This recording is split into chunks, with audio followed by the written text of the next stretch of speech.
क्या दोस्तों आपको पता है हाल ही में पेरिस जलवायु समझौते से आधिकारिक रूप से बाहर होने वाला पहला देश कौन बन गया है? जॉन पोम्बे मुगुफुली किस देश के नए राष्ट्रपति बने हैं?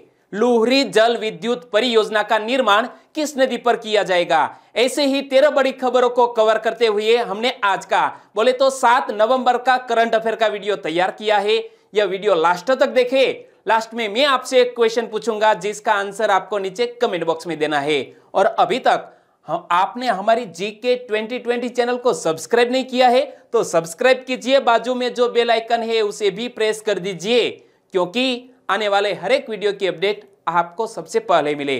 चलिए स्टार्ट करते हैं पहले क्वेश्चन से। पहला क्वेश्चन, लुहरी जल विद्युत परियोजना का निर्माण किस नदी पर किया जाएगा? इस तरह की लुहरी जल विद्युत परियोजना का निर्माण किया जाएगा सतलुज नदी पर, यानी कि इस क्वेश्चन का सही आंसर है सतलुज नदी। और इस परियोजना से जुड़े और भी क्वेश्चन बन सकते हैं। लुहरी जल विद्युत परियोजना से प्रति वर्ष कितने विद्युत यूनिट का उत्पादन होगा? Most important question. तकरीबन प्रति वर्ष 758.20 मिलियन विद्युत यूनिट का इस परियोजना के निर्माण होने से उत्पादन होगा। और इस परियोजना में भारत सरकार और हिमाचल प्रदेश सरकार की सक्रिय भागीदारी है, यानी कि हमारी सेंट्रल गवर्नमेंट और इनके साथ हिमाचल प्रदेश की सरकार। और केंद्रीय मंत्रिमंडल ने 210 मेगावाट की लुहरी चरण 1 जल विद्युत परियोजना के लिए 1810 करोड़ रुपए की मंजूरी दी है। हमारे प्रधानमंत्री की अध्यक्षता में यह केंद्रीय आर्थिक मामलों के मंत्रिमंडल की समिति ने दोस्तों 210 मेगावाट की यह लुहरी चरण 1 जल विद्युत परियोजना के लिए एक बजट भी आवंटित किया। कितने रुपयों का प्रावधान किया गया है?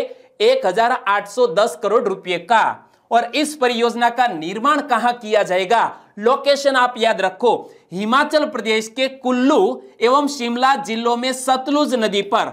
ओके, सतलुज नदी पर इस परियोजना का निर्माण होगा। और यहां जिक्र किया गया है सतलुज नदी का। तो सतलुज नदी के बारे में मैं कुछ आपको इंपॉर्टेंट फैक्ट बताने जा रहा हूं, आप ध्यान से देखिए। सतलुज नदी सिंधु नदी की सहायक नदियों में से एक है। सतलुज नदी उन 5 नदियों में से है सबसे लंबी नदी जो पंजाब क्षेत्र में बहती है, यानी कि पंजाब क्षेत्र में कुल 5 नदियां बहती है। और इसीलिए पंजाब का नामकरण भी इसी नदियों के कारण हुआ है। इसमें सबसे लंबी नदी है सतलुज नदी।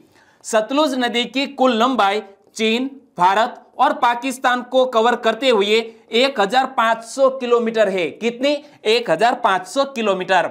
और सतलुज नदी पर कई पन बिजली परियोजनाएं स्थापित है, जैसे कि भाखड़ा बांध जो 1000 मेगावाट की क्षमता वाला है।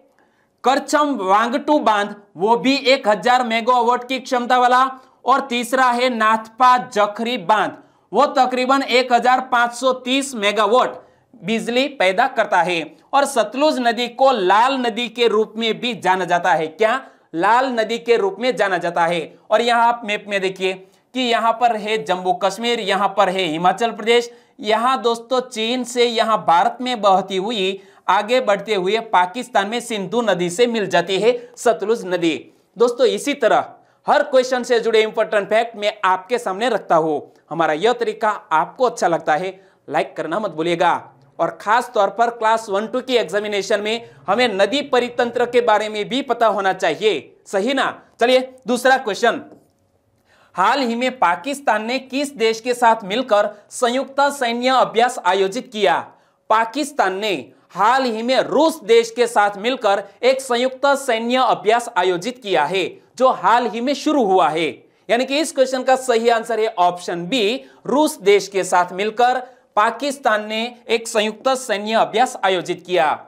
और यहां आप देख सकते हैं रूसी सैनिक प्लेन से नीचे उतर रहे हैं और वो पाकिस्तान देश में। और यह युद्ध अभ्यास क्यों आयोजित किया जा रहा है?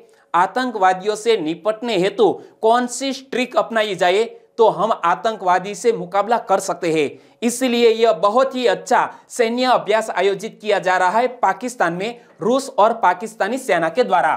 तो रूस के विशेष सुरक्षा बलों का एक दस्ता संयुक्त सैन्य अभ्यास के लिए बृहस्पतिवार को पाकिस्तान पहुंच गया है। यह आप देख सकते हैं पाकिस्तान पहुंच गया है। और पाकिस्तान और रूस के बीच यह 5वां संयुक्त सैन्य अभ्यास है। कौन सा? 5वां संयुक्त सैन्य अभ्यास है। किन किन देशों के बीच? पाकिस्तान और रूस देश के बीच। और यह अभ्यास 2 सप्ताह तक चलेगा। इस अभ्यास का उद्देश्य क्या है? मोस्ट इंपोर्टेंट बात, आतंकवाद से निपटने के लिए दोनों देशों की सेनाओं के अनुभवों को साझा करना। और यहां जिक्र किया गया है पाकिस्तान का, तो पाकिस्तान की कैपिटल का नाम क्या है? इस्लामाबाद। पाकिस्तान के प्रधानमंत्री कौन है? इमरान खान। और पाकिस्तान के राष्ट्रपति कौन है? आरिफ अलवी।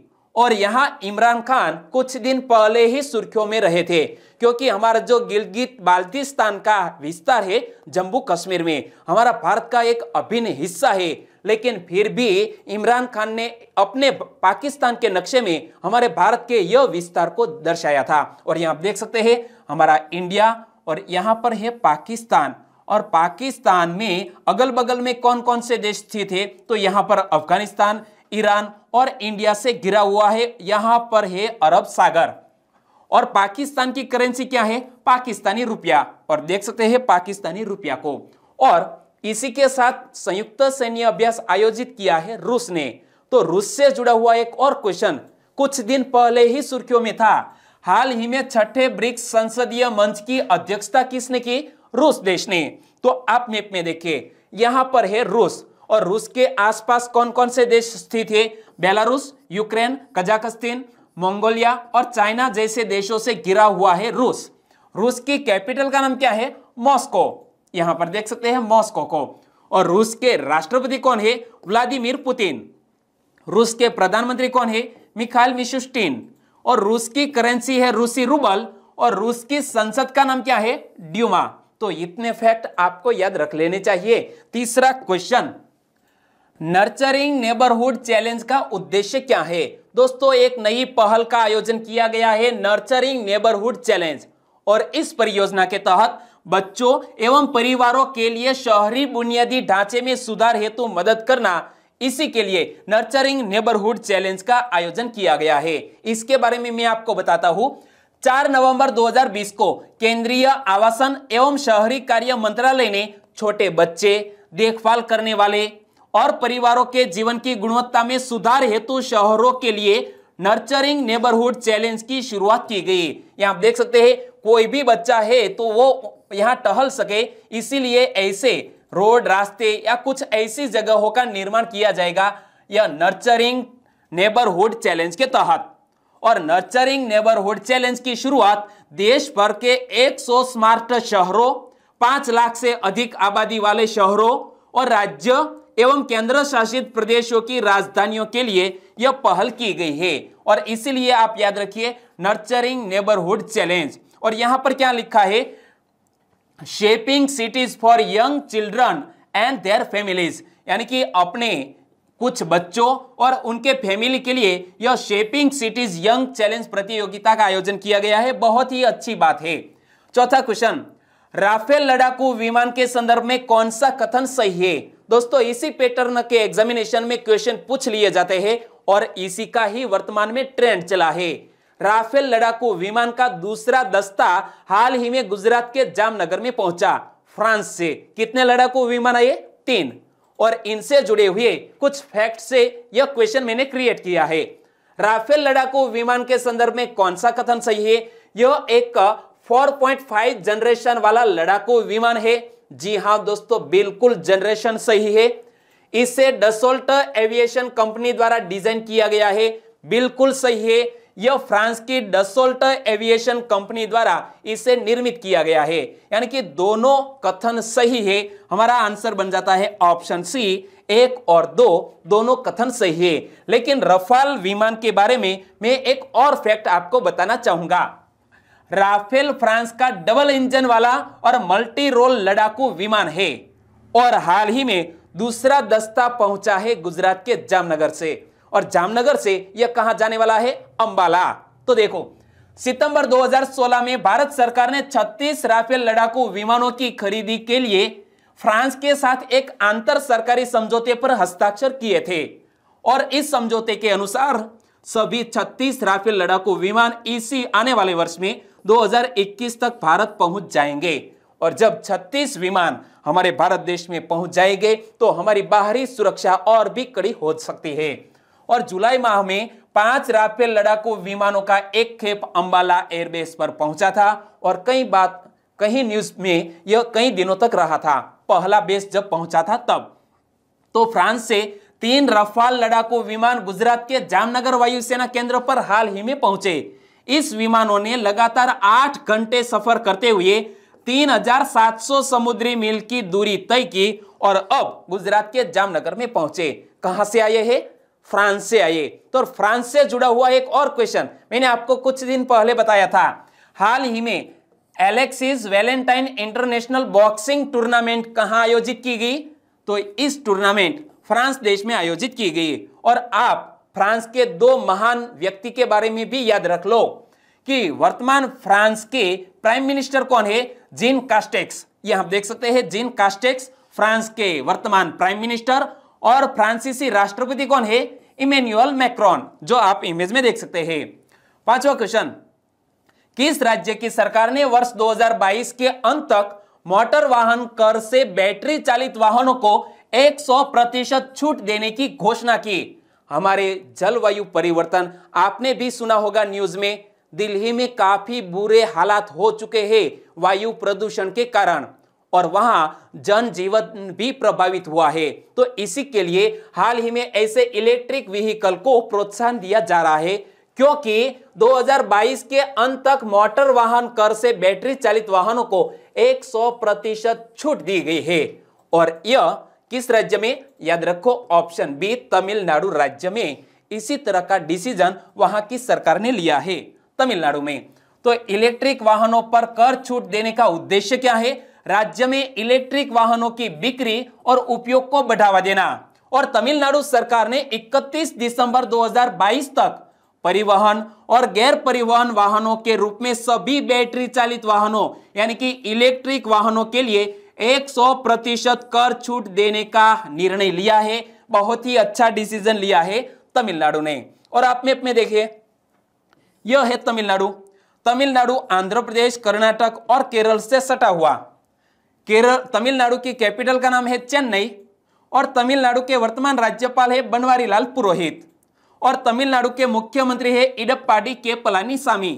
तमिलनाडु का प्रमुख भोजन है चावल। तो तमिलनाडु का लोकप्रिय और प्रसिद्ध नृत्य है भरतनाट्यम और मीनाक्षी मंदिर वो भी तमिलनाडु में स्थित है। इसका मुख्य आकर्षण है ऊंचे गोपुरम। 6ठा क्वेश्चन, कोविड-19 श्री शक्ति चैलेंज को माय गोव ने किसके सहयोग से आयोजित किया है? हमारे केंद्र सरकार का पोर्टल माय गोव और उन्होंने यूनाइटेड नेशंस वीमेन के साथ मिलकर यह कोविड-19 श्री शक्ति चैलेंज का आयोजन किया। यानी कि इस क्वेश्चन का सही आंसर है यूनाइटेड नेशंस वीमेन और यहां पढ़ सकते हैं यूएन वीमेन। और हमारे भारत सरकार के माय गोव पोर्टल ने इस प्रतियोगिता का आयोजन किया। तो कोविड-19 श्री शक्ति चैलेंज 6 महिलाओं के नेतृत्व वाले स्टार्टअप द्वारा जीता गया था। इस चुनौती का आयोजन माय गोव ने यूनाइटेड नेशंस वीमेन के साथ मिलकर किया था। यह अप्रैल 2020 में शुरू किया गया था जिसका रिजल्ट नतीजा सामने आया है।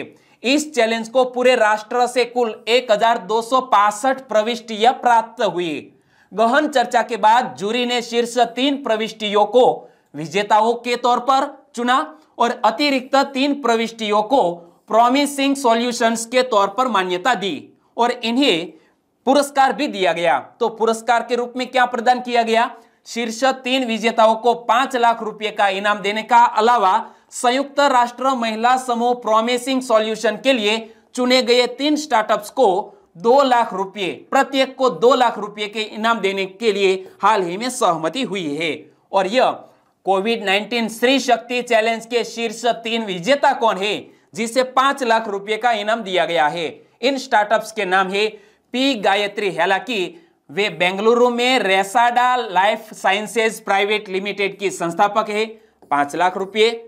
रोमिता घोष, वे एक कैंसर सर्वाइवर है और शिमला में आई हिल हेल्थ टेक प्राइवेट लिमिटेड की संस्थापक है, उन्हें भी यह अवार्ड मिला यानी कि 5 लाख रुपए नकद प्राप्त हुए।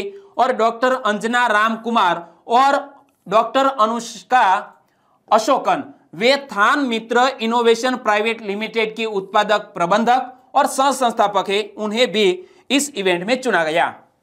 7वां क्वेश्चन, टोल फ्री टेली शिक्षा हेल्पलाइन किस राज्य के शिक्षा विभाग ने शुरू की? दोस्तों, शिक्षा से जुड़ी हुई एक हेल्पलाइन हाल ही में शुरू की गई है असम राज्य में, और कोविड-19 के चलते बहुत से स्टूडेंट्स है वो मेंटली प्रेशर में है, और इसीलिए उन्हें कुछ मार्गदर्शन देने के लिए यह हाल ही में टोल फ्री टेल शिक्षा हेल्पलाइन सेवा शुरू की गई है असम राज्य में। यानी कि इस क्वेश्चन का सही आंसर है असम गवर्नमेंट। असम में शिक्षा विभाग के प्रधान सचिव कौन है? वी कल्याण चक्रवर्ती ने इसकी हाल ही में शुरुआत की है, इसकी घोषणा की, और इस हेल्पलाइन से 6ठी से लेकर 10वीं कक्षा तक के विद्यार्थियों को उनके विषयों और मनोवैज्ञानिक और सामाजिक पहलुओं पर सलाह दी जाएगी। यानी कि 6ठी से लेकर 10वीं कक्षा के छात्रों को इस हेल्पलाइन सेवा का लाभ मिलेगा। और टोल फ्री नंबर इस प्रकार है 1800-345-3578, यह टोल फ्री नंबर।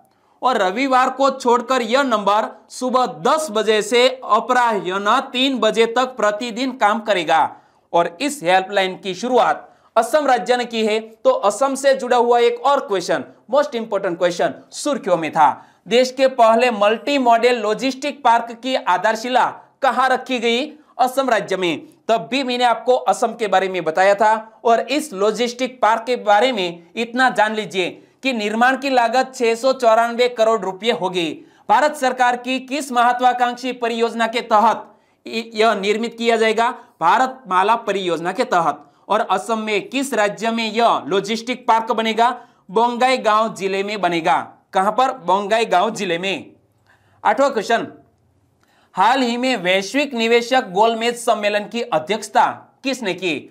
वैश्विक निवेशक गोलमेज सम्मेलन बहुत ही बड़ा एक सम्मेलन था, क्योंकि विदेशियों को भारत में आकर्षित करने के लिए यह गोलमेज सम्मेलन आयोजित किया गया, जिसकी अध्यक्षता हमारे खुद प्राइम मिनिस्टर नरेंद्र भाई मोदी ने की है।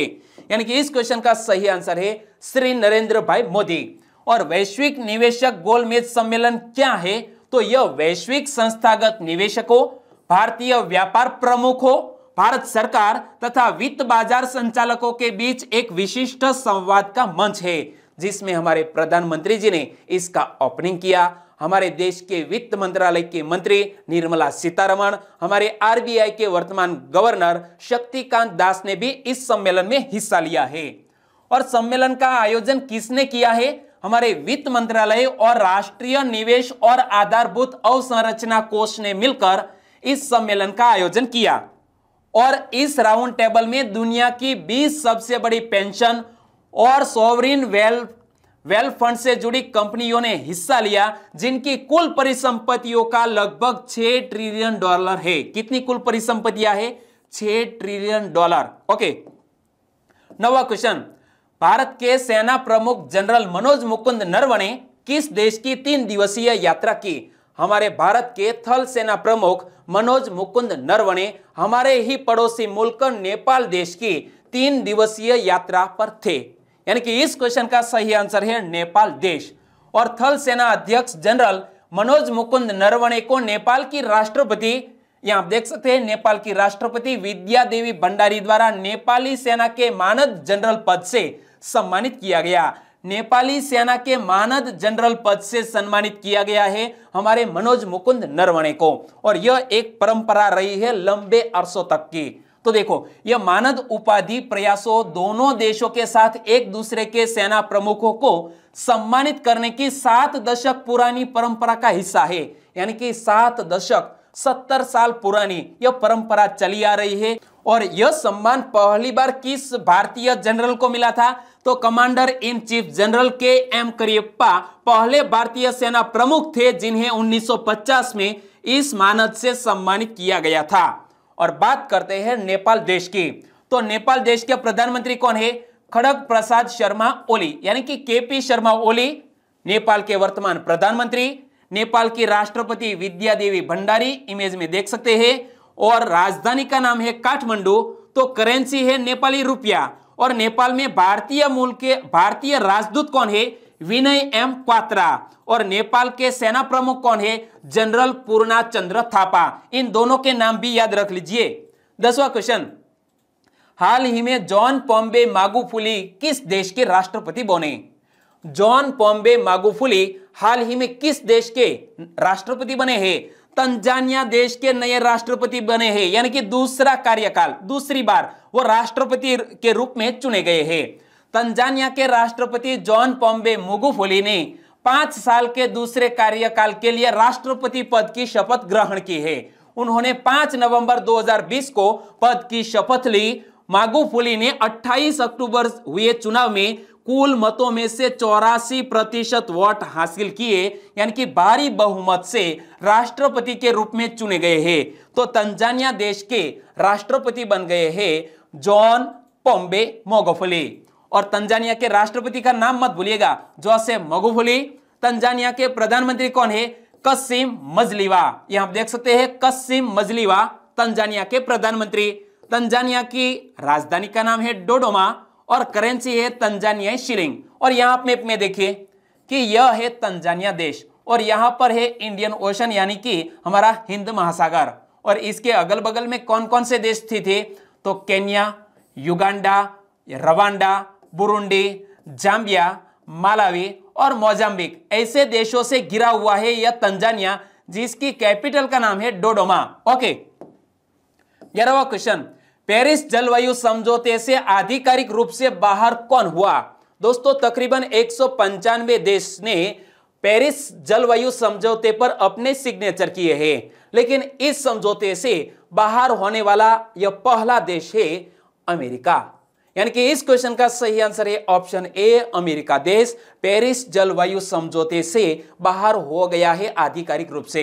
यानी कि इस क्वेश्चन का सही आंसर है संयुक्त राज्य अमेरिका, जहां पर हाल ही में चुनाव संपन्न हुआ है और डोनाल्ड ट्रंप शायद हार सकते हैं और उनके प्रतिद्वंद्वी, जिसका नाम क्या है दोस्तों, नाम याद है तो नीचे कमेंट सेक्शन में लिखिए, वो चुनाव जीत सकते हैं। चलिए बात करते हैं संयुक्त राज्य अमेरिका की। संयुक्त राज्य अमेरिका ने 4 नवंबर 2019 को अपने हटने की सूचना यूनाइटेड नेशंस को दी थी और यूनाइटेड नेशंस संयुक्त राज्य अमेरिका 4 नवंबर 2020 को आधिकारिक रूप से पेरिस जलवायु समझौते से बाहर निकलने वाला एकमात्र विश्व का देश बन गया है।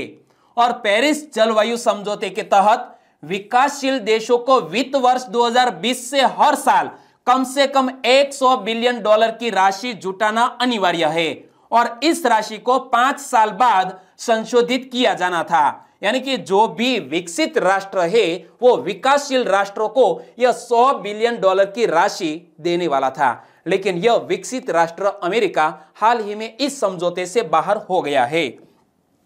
और पृथ्वी को जलवायु संकट के बिगड़ते प्रभावों से बचने के लिए 2015 में ऐतिहासिक पेरिस जलवायु समझौता हुआ था और कई देशों ने हस्ताक्षर किए थे। और यह जो समझौता था दोस्तों, इसे COP21 यानी कि COP21 के नाम से भी जाना जाता है। और UNFCCC के कार्यकारी सचिव कौन है? Patricia Espinosa. इमेज में आप देख सकते हैं पेट्रिसिया एस्पिनोसा UNFCCC के कार्यकारी सचिव। और UNFCCC का हेडक्वार्टर कहां पर स्थित है? जर्मनी के बोन में स्थित है। 12वां क्वेश्चन, हाल ही में किस भाषा के रंगमंच और फिल्म अभिनेता H.G. सोमशेखर राव का निधन हो गया? इमेज में आप देख सकते हैं H.G. सोमशेखर राव का निधन हो गया। वो एक जाने माने अभिनेता थे और वो किस भाषा से? याद रखो, वो कन्नड़ भाषा, कन्नड़ भाषा के एक जाने माने रंगमंच और फिल्म अभिनेता थे। यानी कि इस क्वेश्चन का सही आंसर है कन्नड़। और इस अभिनेता के बारे में मैं आपको बताऊं, H.G. सोमशेखर राव वे एक वयोवृद्ध कन्नड़ रंगमंच और फिल्म अभिनेता थे। उन्होंने अपने करियर के दौरान लगभग 5 दशकों में 60 से अधिक फिल्मों में काम किया है। जिस तरह गुजराती में एक फिल्म अभिनेता नरेश कनोडिया और महेश कनोडिया का निधन हो गया, इसी तरह एक हमारी दोस्तों रीजनल लैंग्वेज है कन्नड़ और इसके एक जाने माने फिल्म अभिनेता जो 60 से अधिक फिल्मों में काम किया था, उनका देहांत हो गया है। और H.G. सोमशेखर राव ने 1975 की कन्नड़ फिल्म गीज गाना गुडू से बड़े पर्दे पर अपने करियर की शुरुआत की थी। किस फिल्म से? गीज गाना गुडू से अपने करियर की शुरुआत की और उन्होंने एक आत्मकथा सहित 25 पुस्तकें भी लिखी है, यानी कि ये एक अच्छे लेखक भी थे। 13वां क्वेश्चन, रणदीप गुलेरिया और 2 अन्य डॉक्टरों ने कोविड-19 पर लिखी पुस्तक का नाम क्या है?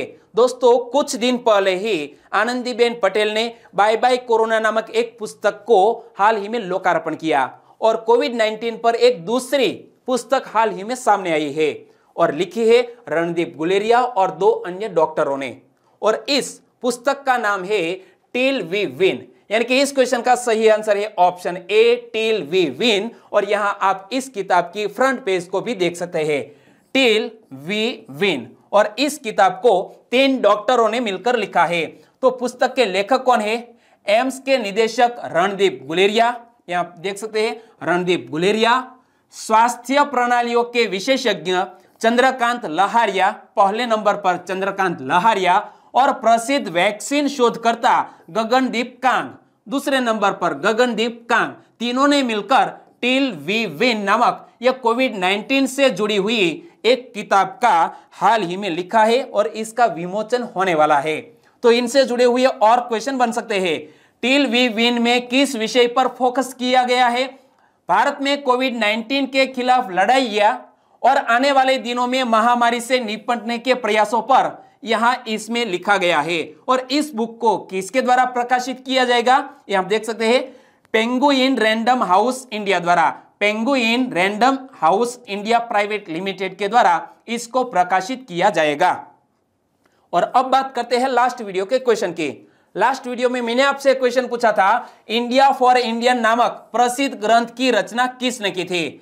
इंडिया फॉर इंडियन नामक प्रसिद्ध ग्रंथ की रचना एक हमारे क्रांतिकारी चित्तरंजन दास ने की थी और इस क्रांतिकारी का हाल ही में जन्मदिवस मनाया गया और इसीलिए इस महान क्रांतिकारी के बारे में मैंने आपको डिटेल में बताया था।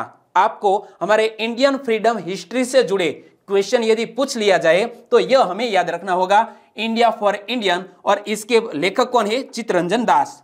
और इस क्वेश्चन का सही आंसर दिया है टी.जी. गेमर, रेखा नीनामा, ओगानिया उत्तम, हार्दिक गमेती, भावना रोहित फ्रॉम नडियाद से, एम.डी. भूषण स्टूडियो, अंगारी सुमा, वो पहली बार हमारे साथ जुड़ चुकी है, आपका भी हमारे चैनल में स्वागत। विपेश ठाकुर ने भी इस क्वेश्चन का सही आंसर दिया। प्रवीण झाला, रिंकू राणा, वालवाय जगदीश पहली बार हमारे चैनल में जुड़े हैं, आपका आंसर बिल्कुल सही और आपका हमारे चैनल में स्वागत है। परमार अतुल, कांता राठवा, वो भी हमारे साथ पहली बार जुड़ चुके हैं, आपका भी स्वागत है। और हमारे और भी सब्सक्राइबर फ्रेंड हैं, नंदनी आसोदरिया, अश्विन डामोर, हिरेन आसोडिया, इन सभी दोस्तों ने भी सही आंसर दिया है। नीलेश पाटनवाड़िया, शेख बी.एस., प्रहलाद फतेहपुरा, उन्होंने भी इस क्वेश्चन का सही आंसर दिया है, आपका भी हमारी चैनल में स्वागत है प्रहलाद जी।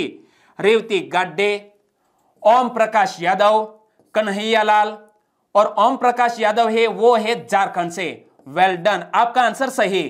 कन्हैया लाल, रवि डोडिया और आर के दबंग, उन्होंने भी इस क्वेश्चन का सही आंसर दिया। सभी दोस्तों को सही आंसर देने के लिए बहुत बहुत धन्यवाद। और आज के वीडियो का क्वेश्चन ए रहा स्क्रीन पर, प्लास्टिक लाओ मास्क ले जाओ पहल किसने शुरू की है? प्लास्टिक लाओ मास्क पाओ, इस तरह की पहल किसने शुरू की है? 4 ऑप्शन आपके स्क्रीन पर और सही आंसर चुनिए और आंसर दीजिए नीचे कमेंट बॉक्स में। प्लास्टिक लाओ मास्क पाओ, इस तरह की पहल किसने शुरू की है? दोस्तों एक बार आंसर लिख देंगे फिर आप उसे कभी नहीं भूलेंगे। और वाकई में वीडियो अच्छा लगा है, हेल्पफुल लगा है तो आपके दोस्तों को इस वीडियो की लिंक शेयर करना मत भूलिएगा। शेयर कैसे कर सकते हैं? फेसबुक, व्हाट्सएप या टेलीग्राम के जरिए। दोस्तों छोटी सी उम्मीद के साथ आज का वीडियो यहीं खत्म करते हैं, फिर मिलेंगे नए करंट अफेयर वीडियो के साथ। तब तक के लिए टेक केयर एंड जय हिंद।